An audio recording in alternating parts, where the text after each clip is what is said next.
বাংলাদেশ ক্রিকেটের তো বটেই, মাশরাফি বিন মুর্তজা একটা জেনারেশনকেই যেন নেতৃত্ব দিয়েছেন, সাহস জুগিয়েছেন কোটি তরুণদের মনে। তাতে নায়কের তকমাও জুটেছিল তার। ক্যারিয়ার জুড়ে বল হাতে নড়াইল এক্সপ্রেস যেমন আলো ছড়িয়েছেন, তেমনি রাজনৈতিক অঙ্গনেও ছিলেন সফল। আওয়ামী লীগ থেকে পরপর দুইবার এমপি হওয়ার পাশাপাশি পেয়েছিলেন দলটির ক্রীড়া সম্পাদকের দায়িত্ব। তরুণরা ন্যায্য দাবি আদায়ে মাঠে নামলে সরকার যখন ছাত্রদের দমনে একের পর এক গুলি চালায়, তখন দেশের মানুষও ছাত্রদের পাশে দাঁড়ায়। কিন্তু এমন অবস্থায়ও চুপ ছিলেন মাশরাফি, যাকে অন্যায়ের প্রতীক ভাবতেন তরুণরা। আর তার চুপ থাকাটা মেনে নিতে পারেনি ছাত্র সমাজ সহ দেশবাসী। স্বাভাবিকভাবেই নায়ক পরিণত হলেন খলনায়কে।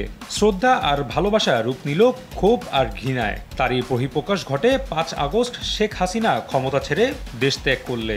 এরপর মাশরাফির নড়াইলের বাসায় ভাঙচুর করে বিক্ষুব্ধরা, দেওয়া হয় আগুন। অবশেষে পট পরিবর্তনের ১০ম দিনে মুখ খুললেন মাশরাফি। জানান আন্দোলন নিয়ে নিজের অবস্থান ও নীরব থাকার কারণ, জানান নিজের কষ্টের কথাও। এই কষ্ট থাকবেই, হয়তো আজীবন থাকবে। দেশের একটা ক্রাইসিস মুহূর্তে পাশে থাকতে পারিনি, কিছু করতে পারিনি, এটা আমাকে সবসময় ভোগাবে, পোড়াবে, সবসময় থেকে যাবে। সবসময় সব কথা বলা যায় না, কিছু জিনিস হয়তো বলার ব্যাপারও নয়। এতদিন চুপ ছিলাম, আজকে কিছু বলছি, কিছু হয়তো সামনে বলবো। জীবনে অনেক কিছু হবে, তবে এই কষ্টটা রয়ে যাবে। যত কিছুই হোক, এটা কখনো যাবে না।